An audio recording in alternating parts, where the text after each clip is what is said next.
What happens when one volcano invades another? Or even weirder, what happens if the magmas of two completely separate volcanoes combine and then erupt? And if that happens, how would you determine what volcano erupted?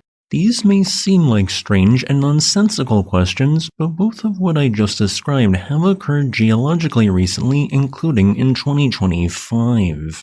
For reference, throughout this video when I talk about a volcano's edifice, I will be using this USGS definition. With that in mind, let's zoom in into Hawaii's Big Island, which is comprised of 5 shield volcanoes, 4 of which are still active.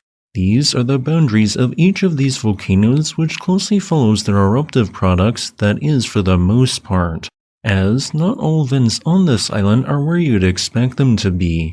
For example, if we head 6.5 miles southeast of Waikoloa village, there are the remains of an approximately 8,000-year-old spatter cone. This low prominence and eroded spatter cone is even associated with a 2.19 square mile lava flow. Existing on the lower western slopes of Mauna Kea, you would expect this vent to be a part of that shield volcano. And yet, this vent is not part of Mauna Kea or even Mauna Loa, but rather Hualalai, which means that when this vent formed, the magma that fed it crossed through Mauna Loa's edifice and then invaded part of Mauna Kea's edifice before erupting. How do we know this? Simple, it's composition. While all of the Hawaiian island volcanoes are fed by the same underlying hotspot in the mantle, the magmas they erupt are compositionally distinct owed to their level of evolution, fractional crystallization, and separate upper crust magma chambers. While this lava flow had a picrobasalt composition, similarly aged lavas on Mauna Kea have a generally trachybasalt composition. Since neither of Hualalai's implied 2 rift zones are oriented in the direction of the stray vent, I speculate that some chance-lengthy magmatite intrusion sourced from an underlying magma chamber created this spatter cone. The eruption it produced wouldn't have been visually noteworthy since it did not directly encounter any cooling magma bodies of Mauna Loa or Mauna Kea, but regardless would seemingly be erupting in the wrong spot. So, composition would determine that what appears to be a Mauna Kea eruption was actually a Hualalai eruption. Plenty of examples likely exist at other world volcanoes too, especially twin volcanoes, although such instances may get often buried by younger eruptive products. While no such examples are currently known at Guatemala's Fuego and Acatenango volcanoes since their summits are 3 kilometers apart and their edifices partially overlap, you can see why a possibility for stray vents to erupt on the wrong volcano exists there.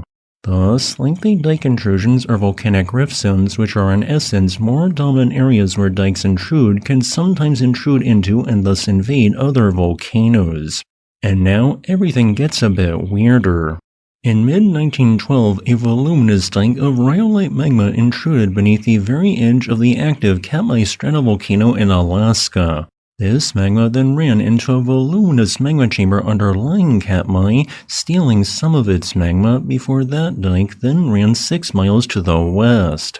This material then erupted in the largest explosive volcanic eruption of the 21st century, ejecting 31.2 cubic kilometers of volcanic rock.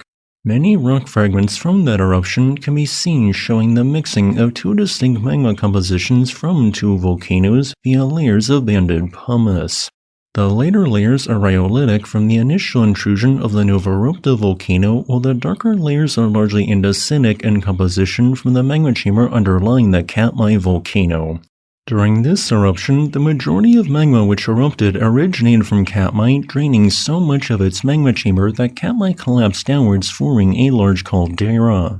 And yet, the eruption was designated as an event from the newly formed Novarupta volcano despite the majority Katmai volcano magma contribution. And the reason for this relates to which volcano contributed the deeper magma body in a circumstance where magmas from 2 or more separate volcanoes end up erupting in a single event. Where that magma initially intruded is not important, only that it matches that of a distinct volcano. In June 1912, Novarupta thus had the deeper magma source. And during July 2025 in Ethiopia, the two summit craters of the Erta Ale showed volcano collapse as 0.4 cubic kilometers of magma drained away into a south-southeast trending 36-kilometer-long magma dike. Part of this magma dike passed through the Hayli Gubbi volcano, including the upper portion of its more silica-rich, presumably trachyte magma chamber. These two magma compositions then mixed, built in pressure, until 4 months later triggering a powerful subplinian eruption. Magma mixing can generate powerful explosive eruptions, so when magmas of two separate volcanoes combine, this is one possible outcome. Because the magma chamber at Hayli Gubbi was deeper than the Erta Ale magma dike which started the process that led to an eruption, the eventual eruption was considered to have originated from Hayli Gubbi.